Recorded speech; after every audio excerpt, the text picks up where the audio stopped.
AITA for not cleaning before my husband's friends came because I was tired. My boyfriend thinks it's my duty and that I should clean whenever he wants. I'll have to re-educate him. Hi everyone, I've been sitting on this for a couple of days now and I can't stop replaying the situation in my head, so I figured I'd share it here to get some perspective. I, 30F, live with my husband, 32M, and we've been married for 4 years. We don't have kids yet, but we both work full-time. I work the typical 9 to 5 schedule in a fairly demanding office job that often leaves me mentally exhausted by the end of the day. He works second shift, from around 3 p.m. to midnight, sometimes a little later. From the beginning of our marriage, we never had a formal discussion about chores, but we kind of fell into a rhythm. I do the bulk of the household chores, cleaning, cooking, dishes, organizing, scheduling maintenance, taking care of the dog, restocking household supplies, pretty much everything. My husband helps with laundry and occasionally vacuums the floors when he notices they are getting particularly bad. But overall, I take on the majority of the housework, and honestly, most of the time, I am okay with that. It gets done the way I like it, and on my own schedule, without having to nag anyone. He's always been appreciative, saying things like, "The house looks great, thanks for doing this," and if I ask him to help with something specific, he usually does it without much complaint. It wasn't perfect, but it worked. However, the past few weeks have been exceptionally stressful for me. My department has been short-staffed, and my workload has doubled. I come home and barely have the energy to cook dinner, let alone deep clean the house. So yes, I have fallen behind on some of the usual cleaning. The floors haven't been mopped in a couple of weeks, there's some clutter here and there, and I definitely haven't scrubbed the bathroom counters recently. It's not a disaster, but it's not spotless either. Now here's where things start to get tense. Lately, my husband has been having friends over after work. He gets off late and I'm usually in bed by the time he gets home, so this is all happening while I'm asleep. I don't mind the idea in general, he doesn't get to socialize much with his schedule, and I like that he has a life outside of work. That said, in the past, if he mentioned that people would be coming over, I would make sure the house was at least tidy. That was my default reaction. But it was always with some advanced notice and on a day when I still had some energy left. A few nights ago, he told me he would be having some friends over. But this time, he told me just a couple hours before I was heading to bed. I had already had a long day, and I was drained. Completely drained. My brain felt like it was wrapped in fog and my limbs were heavy. I had barely made it through cooking dinner. So, I did the bare minimum, I washed the dishes from dinner, took out the trash because it smelled, and made sure there wasn't anything glaringly gross in the kitchen. Then I got ready for bed and went to sleep. I woke up sometime around 3 in the morning and noticed my husband wasn't in bed. That wasn't too unusual since sometimes he stays up late when friends are over. But I checked my phone and saw a string of texts from him. The messages said things like, "It's embarrassing having people over when the house looks like this," and, "You knew they were coming, I can't believe you didn't even vacuum." He said it felt disrespectful to him and his friends and that it made him feel like I didn't care about him being proud of the home he brings people into. The next morning, I asked him about it, and he doubled down. He told me he didn't understand why I couldn't have taken an hour to vacuum, mop, and pick up clutter. He pointed out that I had a couple of hours before bed and claimed I was being inconsiderate by not making the effort. I told him that I had reached my limit that night. That I physically and mentally didn't have anything more to give after work. I explained that I did not clean out of spite. I just didn't have it in me. I told him that if he wants to maintain the arrangement where I do most of the cleaning, then he needs to accept that it gets done on my schedule, when I have time, energy, and motivation. If something's urgent, he's welcome to pick up the vacuum himself or push the mop around. He looked at me like I had slapped him. He said I was being spiteful by saying that and that my comments sounded like I was trying to make a point instead of being supportive. He said I knew he doesn't like cleaning and that's why I usually do it, but now it felt like I was using that as a weapon. That honestly hurt, because I've been keeping this home running for 4 years with minimal complaining, and now that I hit a wall, it's suddenly a personal affront. I'm frustrated because this isn't just about the one night. It's about the unspoken expectations that I will always rally, no matter how tired I am. That I will make the house look good on short notice, that I will keep up appearances for his friends. Never mind the fact that I never get to have friends over because of his sleep schedule, or that I never ask him to clean in preparation for anything. I don't think it's fair that he expected me to drop everything and deep clean on demand just because he told me someone was coming over. I don't think it's fair that he took that one night and made it into a judgment of my commitment to our home or to him. And I certainly don't think I'm being spiteful for being honest about what I can and can't do on any given day. So, I guess I'm asking, am I the asshole for not staying up to clean the house before his friends came over? Even though I was totally exhausted and just didn't have it in me. Update 1. A few days after that argument, things between us settled into a kind of strained silence. We were polite, sure. He still kissed me on the forehead before leaving for work, and I still packed away the leftovers from dinner like I always do. But the warmth between us had thinned. Conversations were reduced to logistics: who's walking the dog, what time is your shift ending, do you need anything from the store? It was civil, but it wasn't close. And the worst part? I think we both knew it. Then, like clockwork, Mark brought it up again. Another late-night hangout. Another vague announcement dropped halfway through dinner prep, like it was no big deal. He leaned against the counter and said he'd be having a couple of his friends over after his shift, like he was telling me the weather forecast. But what made my stomach twist was the look he gave me right after. That slight expectant pause, eyes flicking toward the living room floor like it was my cue. Like I should leap into action, scrub the baseboards, light a candle, and make it look like no one had lived here all week. I didn't take the bait. I looked him in the eye and said, I'm still overwhelmed at work. I'm not cleaning tonight. Then I turned back to chopping vegetables like I hadn't just dropped a weight on the floor. He didn't argue. He just made a sound, somewhere between a scoff and a breath, and walked away. That night, I stuck to my routine. Washed the dishes. Took out the trash. Set my alarm. Went to bed early.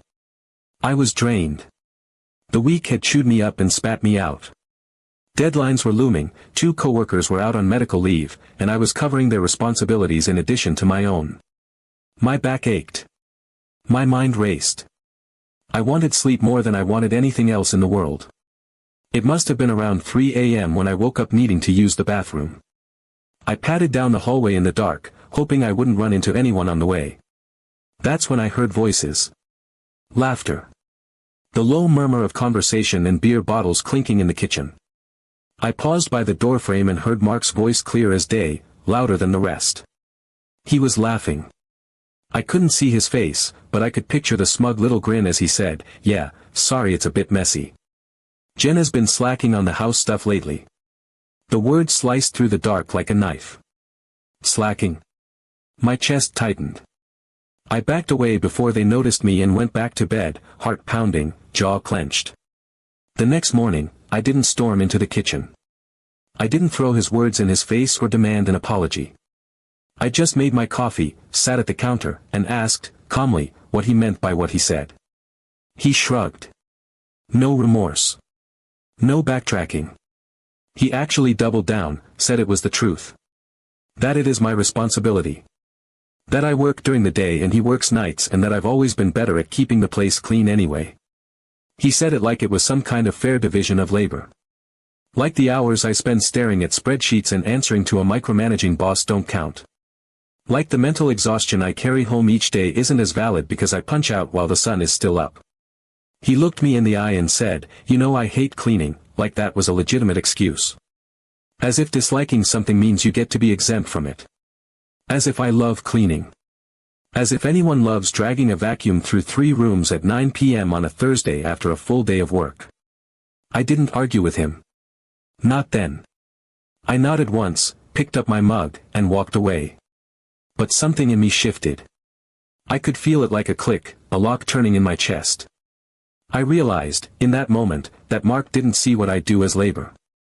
He saw it as default. Invisible. Expected.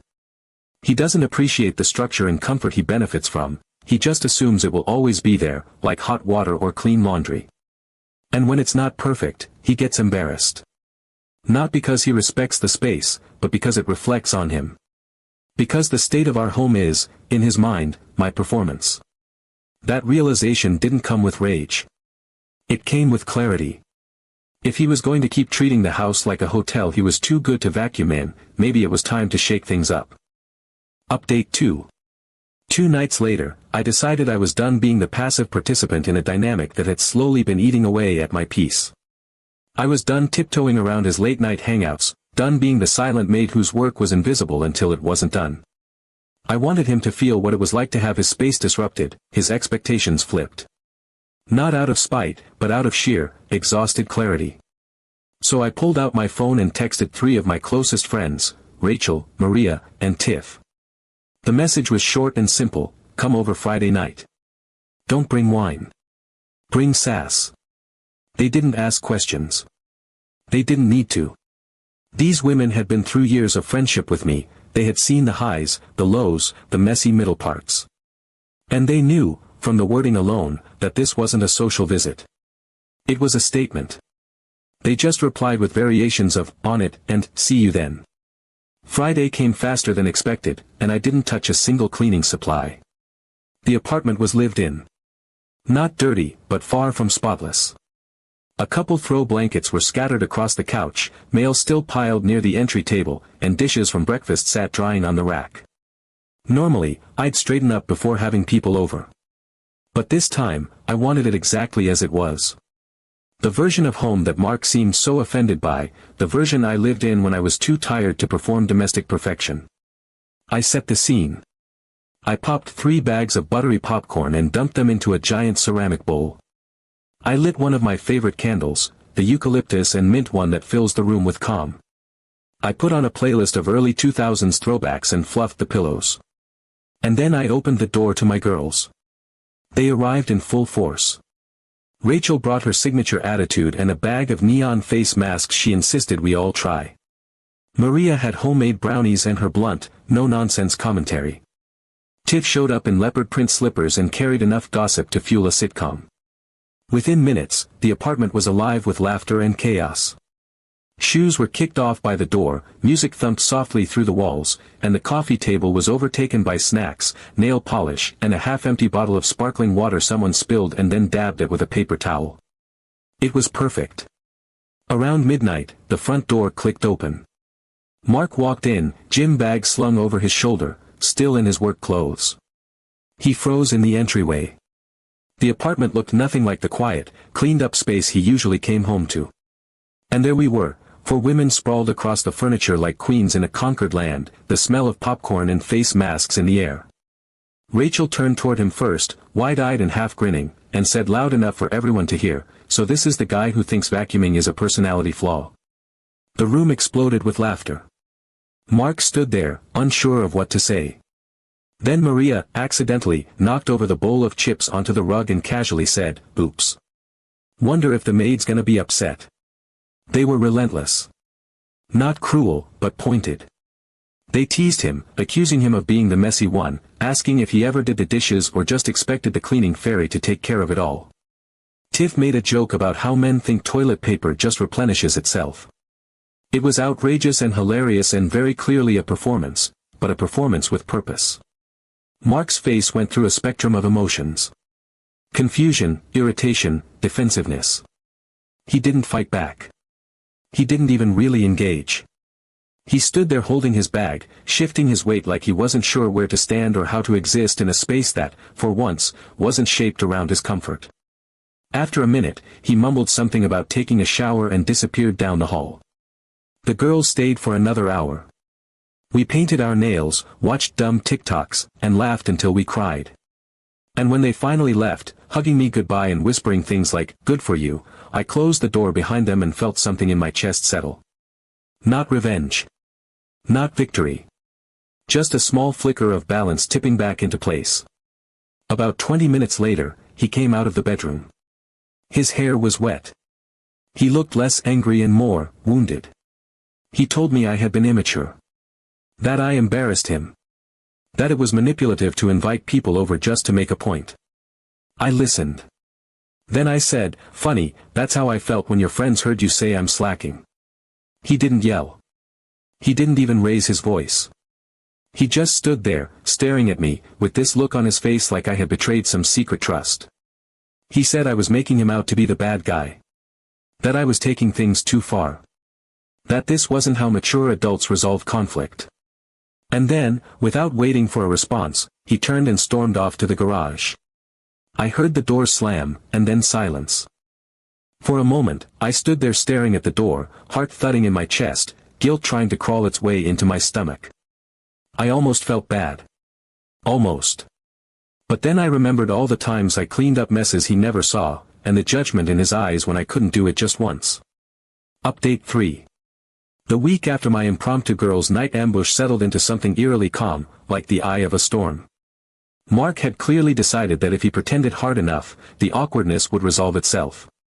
He didn't bring up the night, the comments, the fact that his friends had watched him get clowned for not knowing how to use a broom. No apology. No acknowledgement. Just polite small talk and reheated leftovers, like we had mutually agreed to hit a mental reset button. Only, we hadn't. The silence wasn't peace. It was avoidance. A thin, brittle truce resting on the hope that I'd quietly slide back into the role he preferred, efficient, accommodating, invisible in my labor. But something in me had shifted, tectonically, and I was done with being the default setting for domestic function. The turning point came midweek, when he mentioned, so casually it felt rehearsed, that he might have the guys over again next weekend. His voice was neutral, deliberately light. No apology. No offer to help clean up beforehand. No acknowledgement that the last time he tried this, it ended with him retreating to the garage like a sulking teenager. It was just the same soft demand, delivered with that familiar expectation, that I would handle it. That was the moment I realized I'd been hoping he would get it, without realizing he had no reason to. Why would he? The system worked beautifully for him. I did the unseen work. I maintained the space. I sacrificed rest and sanity to keep everything running smoothly. And in return, he never had to question how anything functioned. His clothes showed up clean. The trash took itself out. Dinner appeared like magic. The toilet never reeked, the dog never tracked dirt, and the paper towels never ran out. Of course he thought the house was ours, but the labor was mine. So I decided to show him exactly what it meant to share space. I spent the following Sunday morning in my pajamas with a coffee mug and a kind of righteous focus I usually reserve for tax season. I built a digital masterpiece, a Google sheet so aggressive in its color-coded clarity that it practically glowed. The title? Team Home Base, Equal Partners Edition. I gave it bold headings, alternating columns, task rotation by week, and a pastel palette that was deceptively cheerful. Beneath the bright exterior was the foundation of accountability. Every regular chore was included. The daily stuff, dishes, wiping down counters, feeding the dog, checking the mail. The weekly stuff, vacuuming, mopping, cleaning out the fridge, laundry. The thankless stuff, refilling soap dispensers, cleaning hair from the drain, scooping poop from the backyard. Nothing was too small or too gross. If it was something I'd done in silence 100 times, it was on the list. Each task had checkboxes, reminders, and rotating assignments. No one would get stuck with the same job week after week. Mark walked in while I was formatting the final column. He stood behind me reading over my shoulder, eyes narrowing as he scanned the spreadsheet like it was written in a foreign language. He scoffed. He muttered that it was a bit much. He said it looked like I was trying to run the house like a corporation. But he didn't say stop. He didn't close the tab. He didn't delete the file. That was the moment I knew I had him. Then I laminated the weekly schedule and pinned it to the fridge with coordinated magnets. I set Google Calendar reminders. I linked the sheet to a shared folder and pinged it to his email with the subject line, Living Like Adults 101. Every Monday, a new rotation. Every Sunday night, a shared notification asking if all tasks were complete. It was clean, organized, and weaponized with optimism. But I wasn't done. The piece de resistance was the point system. For every week we both completed our assigned chores, we got a shared reward, takeout from our favorite Indian spot, plus a movie night of the other person's choice. If either of us missed 2 or more tasks in a week, the other was owed a 30-minute foot massage. I knew exactly what I was doing. Mark loathes feet. He winces when I take my socks off. The idea of voluntarily touching mine for half an hour. He looked physically ill just thinking about it. But it was fair. Tangible stakes. Equal effort, equal reward, or consequences. And something amazing happened. He started vacuuming. Not just the middle of the carpet, but under the couch cushions. He did the dishes 3 nights in a row without prompting. I came home from work to find the dog's food bin refilled, the trash taken out, and the toilet brush actually wet from use. He marked off tasks in the sheet, sometimes with emojis, like it was a competition he had suddenly decided he could win. He asked which mop I preferred, and then bought it. He reorganized the spice rack one night, just because it looked chaotic. And when he saw me standing in the doorway, stunned, he grinned and said, "Spreadsheet says I'm on bathroom duty tomorrow. Any specific cleaner you like?" 3 weeks in, the house looked better than it had in months. The clutter was gone, the kitchen sparkled, and I stopped feeling like I was one step away from snapping every time I opened a cabinet and found an empty roll of paper towels. We were talking more. Laughing more. There was less tension hovering between us, waiting to be tripped over like an unseen laundry pile. He even started complimenting the system to friends, quietly, like he didn't want to give me too much credit, but still. Progress. One night I came home late after a hellish day at work, and the lights were dim, the trash had been taken out, the dog was fed, and he was already halfway through folding laundry on the couch. There was a movie paused on the screen and takeout on the table. He looked up and said, "Everything's checked off." In that moment, I didn't feel triumphant. I felt seen. It wasn't that he suddenly loved chores. It was that he understood, finally, what it looked like to share the work of living together. To contribute not just when it's convenient, but because it matters. So no, I don't think I was the asshole. I think I was tired of being invisible. I think I was past the point of asking nicely for consideration that should have come naturally. I think I was done pretending that mutual respect grows from silence. And instead of yelling, instead of walking out, I stayed, and I turned my frustration into structure. I drew a line in pixels and pings and color-coded boxes, and somehow, it turned into balance. And honestly, it worked.